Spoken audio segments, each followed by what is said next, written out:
Hey guys. All right. So if you guys are in this situation like I was a couple of days ago, I just want to tell you guys how you guys can get your car started. So basically this situation is a crank no start issue. So basically my car worked fine for the longest time. I had no issues whatsoever. Battery was good. Haven't had battery issues at all. And out of nowhere, I parked it, got a crank no start issue. And the thing about it is, it drove fine the whole entire day, had no issues whatsoever. I went to a bunch of places. I drove it to the store, to the pet shop. I even got a couple of goldfishes when this occurred. It was pretty much at the end of the day. All right. Got some goldfishes at PetSmart. Went to a CVS to pick up something to drink. And got back out. Tried to start my car. And all I got was a crank, but it would not run. Crank, it would not run. Crank, it would not run. And I tried to start it multiple times. So I was a little bit worried because it's very, very, very warm out.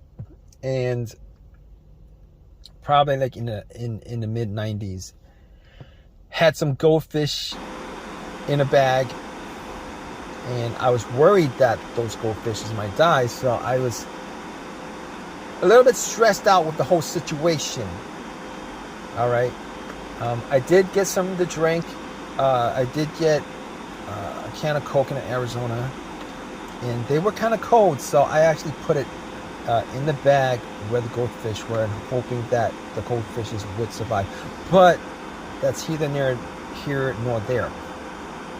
And so I turned on my headlights, all right, just to see whether it could be a battery issue, because the battery was never changed. I did not know the condition of the battery or how old the battery was.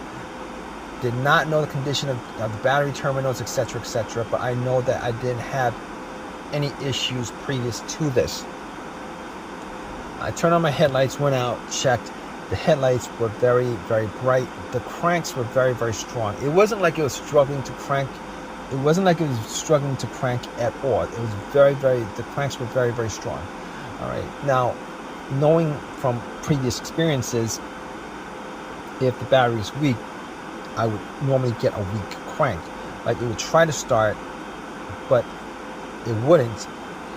And the more you crank it, the weaker it got, till it just would not crank it on you because your battery's dead.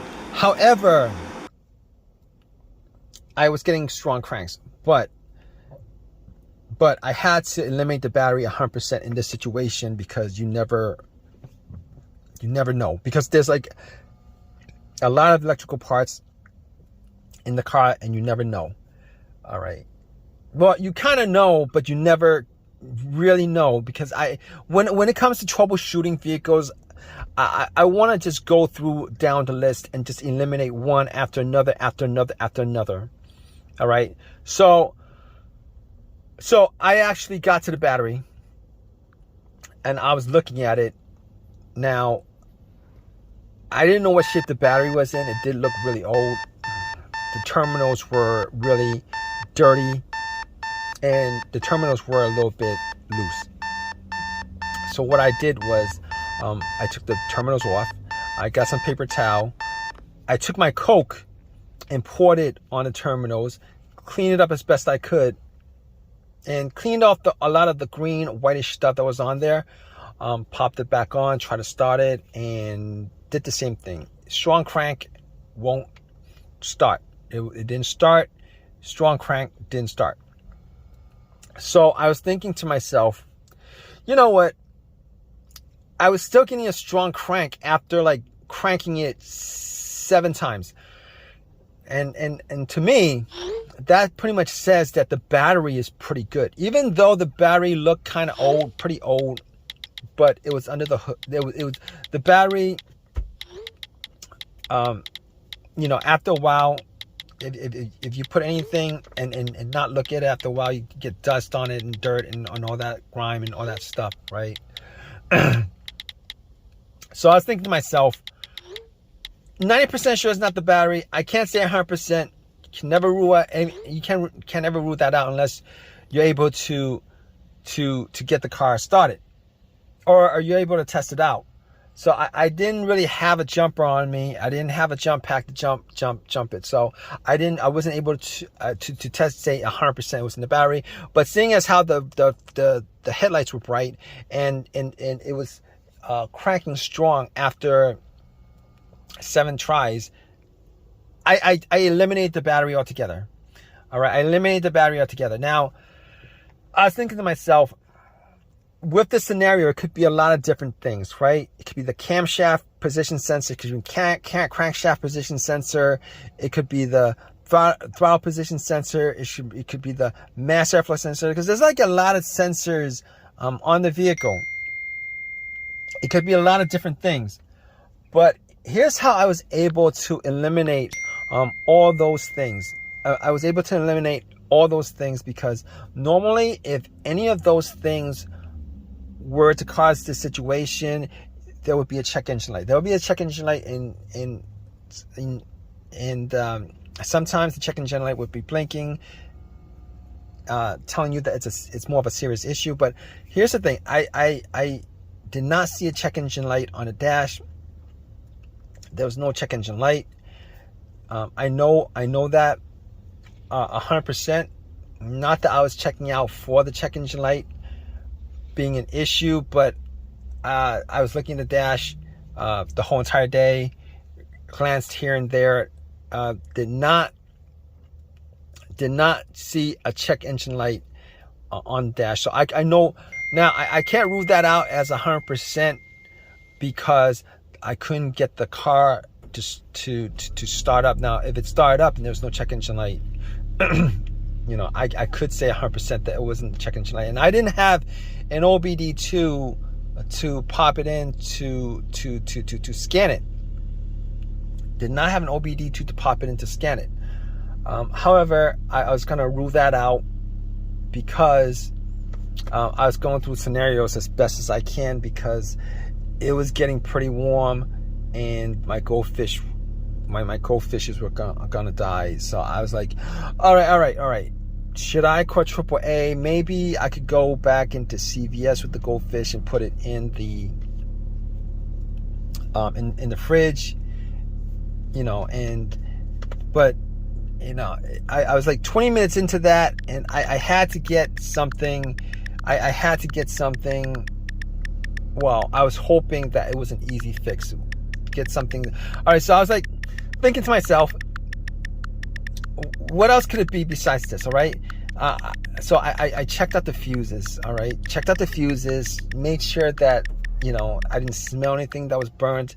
I didn't see anything kind of burning on the top of the fuses. And I looked at the fuses and everything looked good. Now, I didn't have a fuse tester to test it out, but just from eyesight, everything looked good. Smell test didn't look like anything burnt out. I did actually check a couple. I think I checked a couple of specific fuses. I'm not, but none of them looked like they were bad. All right. So at that point, I was thinking to myself, it could be the relays. It could be maybe the fuel pump relay, the fuel pump itself, the car's ECU that's the problem. And I got back into my car, you know, and I thought to myself, well, could it be the fuel pump? And I tried turning on the car to the on, try to turn on to the on position, right? The position before the crank. I was trying to turn it on to the on position before the crank a couple of times just to see if I could hear, That really doesn't make any sense, but I tried to listen to the priming of the fuel pump. Now, the priming of the fuel pump will sound like a whizzing sound. All right, it would be a low hum whizzing sound because you can hear the motor just running. All right, it'll maybe run for like a second, maybe less than a second or two, whatever it is, and I was able to make out that it wasn't the fuel pump because I could hear the humming. All right, maybe it was just me, but I could hear the humming. So I was like, you know what? That's probably not the issue. That's probably not the issue. So I was thinking to myself, what is it that could cause this? Because I was running out of troubleshooting ideas for this situation. All right, it's because there's nothing noticeable, nothing that was noticeably wrong with the car. And I was thinking to myself, you know what? There's a strong possibility that it could be the key fob, because I never changed out the key fob battery. And I knew somebody who had this particular situation come up where I tried to help them out, and it turned out that it was something as simple as the key fob battery that was causing it, because the battery was either dead or so low that the car could not read that the key fob was in the car. The alarm, the remote was in the car. So I'm at CVS. It's worth a try. I'm at CVS. It's worth a try. It'll be a quick fix if that is the fix, and I could save my goldfishes, etc., etc. And I was like, all right, so I'm gonna take the key fob battery out, because anything outside of this, I wouldn't be able to diagnose without a scan tool, without going through all the fuses, without going through the relay, etc., etc. But since the fuel pump was making a sound, I knew that the relay was working. But anyway, I took a chance on it, hoping that maybe I could fix the situation and just get home real fast. So key fob, I went to CVS, bought a battery. I took the key fob battery out because there's variations of the flat batteries, so I matched it up, put the battery in, ran back to my car and tried to start it. Crossed my fingers, hoping that it would start, so that the goldfishes would, I could save the lives of the goldfishes and get my car started without having to put in any more money outside of the $6 or $7 that I spent on the battery. And I turned it on. I tried to crank it. It cranked and it turned on. It cranked and it turned on, guys. So I was relieved, and I've had no issues with it since. I was relieved. I had no issues with it ever since. And it's been a couple of days. I know for a fact that it is the battery, the fat battery and the key fob that's the problem. And I'm hoping that if you guys are in this situation, you guys probably are in one of these kind of situations where you have a crank no start, and you guys are trying to find a solution for it. I'm hoping that you guys have this easy of a fix as I did. So if you guys have this situation, you guys went through all the troubleshooting steps, and you guys are pretty much at a loss as to what to do next. All right, spend $6, get a brand new key fob battery. Take the key fob battery out of take the old key fob battery out of your remote, swap it out, and then try to start it. Hopefully you guys have as much as an easy fix as I did with my car. All right, hopefully that works out for you. If you guys have any comments, definitely leave a comment in the comment section. Please subscribe. Please give me a thumbs up. All that good stuff, right, guys?